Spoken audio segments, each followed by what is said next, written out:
How you doing, sir? How you going? Do you think it's a waste of police resources and state funding to be prosecuting Monica Smit now all these years later?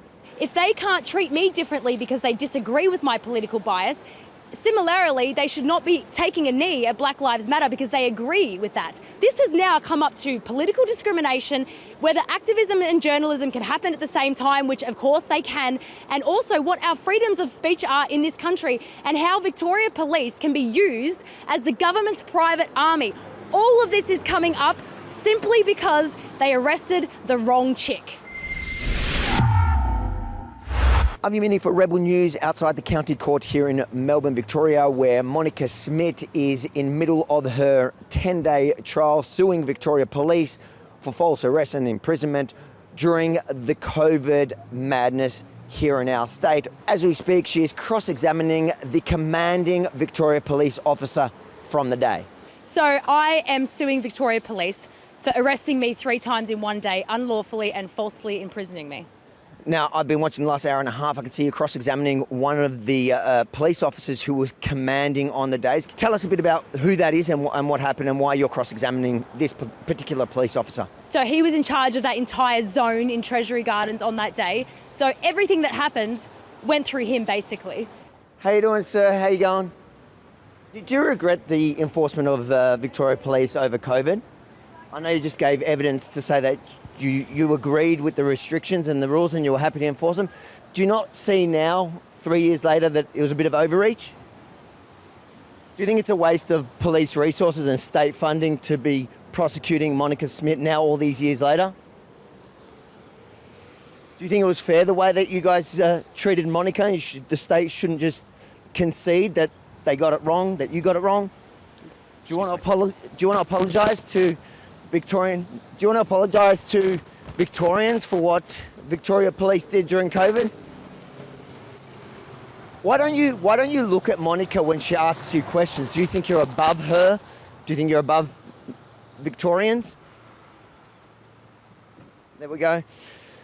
So Victoria Police, absolute contempt to Victorians. He did admit his political opinion was pro the lockdowns and pro the enforcement of them, but he didn't skew his perception of you or his enforcement. Do you believe him?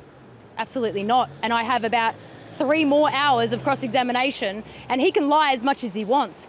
But I have the facts on my side, and he's already been silenced in the courtroom many, many times. He was very uncomfortable, and I've got a lot more in store for him. So it's to be honest, it's kind of fun, it's kind of stressful, but we were just trying to be heard back then, and now we're actually being heard. So that's very exciting for me. One thing I've noticed watching the last couple of hours, the cross-examination, is he refuses to look at you. I've noticed that too. I've asked him about it. I guess he's got this disdain for Victorians because he refuses to answer any questions regarding this trial. Why do you think he's not willing to look at you in your eye when you ask those questions? It's a lot harder to lie to someone when you're looking at them. How are you feeling the trial's going in general? You should ask someone else how they feel, because I don't want to be arrogant. It looks really good.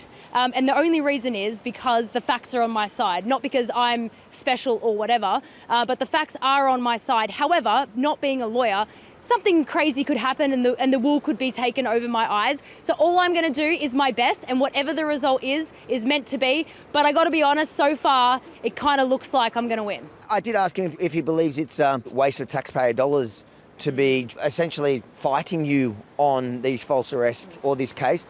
Do you think this is a good use of public funds? Well, I would put it to you that on that day, there was 780 police there. They only gave 33 infringement notices. I would call that a complete waste of taxpayers' money.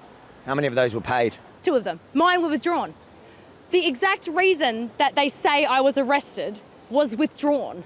And in there, just so you know, with him, they only asked him about the 3rd arrest. They didn't even ask about the 1st and 2nd arrest because they know they're totally stuffed on those 2.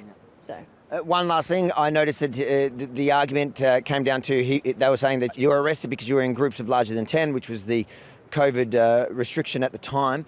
However, I do hear him saying that they thought you were thinking of joining into a group of 10 up to 50. How does Victoria Police know what you're thinking? They don't, and I don't think we live in a state where you can arrest someone on thought crime, and I want to make sure that you can't. So by bringing these things up, she will have to make a judgment on that arrest. And I think that we can look back on this and we can use it as an example that you cannot arrest someone who is potentially thinking about breaching the Cho directions. You said back then all you wanted to do was be heard. They refused to listen to you. They arrested you brutally at the time. And now he's essentially forced to sit there and listen to you. He refuses to face you. Is that somehow therapeutic for you, that now they're finally having to listen to you? Of course it is. I didn't ask to be arrested. So I'm grateful to do this, and this could potentially be the most impactful thing I've ever done in my life. And it is not because I'm trying to sue them for false imprisonment. Actually, Avi, if you haven't been watching, you don't know this, but conversations about activism, journalism, being mutually exclusive have come up in this courtroom. We are going to have to discuss if Victoria Police have political bias. If they can't treat me differently because they disagree with my political bias, similarly, they should not be taking a knee at Black Lives Matter because they agree with that. This has now come up to political discrimination, whether activism and journalism can happen at the same time, which of course they can, and also what our freedoms of speech are in this country and how Victoria Police can be used as the government's private army.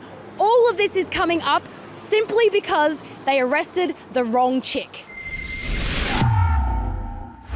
If you think it's important for the world to see what the state is still doing in the name of health, refusing to apologise and take responsibility for their actions during the COVID madness, make sure to like, comment, but most importantly, share this far and wide, because the mainstream media, well, as you can see, they're radio silent. So it's up to you guys to spread the word. And then head over to fightthefines.com.au, check out all our ongoing cases and outcomes from that crazy time across the country. Fightthefines.com.au. And if you want to help contribute to some of those cases still finishing up as we speak, you can do it there. Fightthefines.com.au.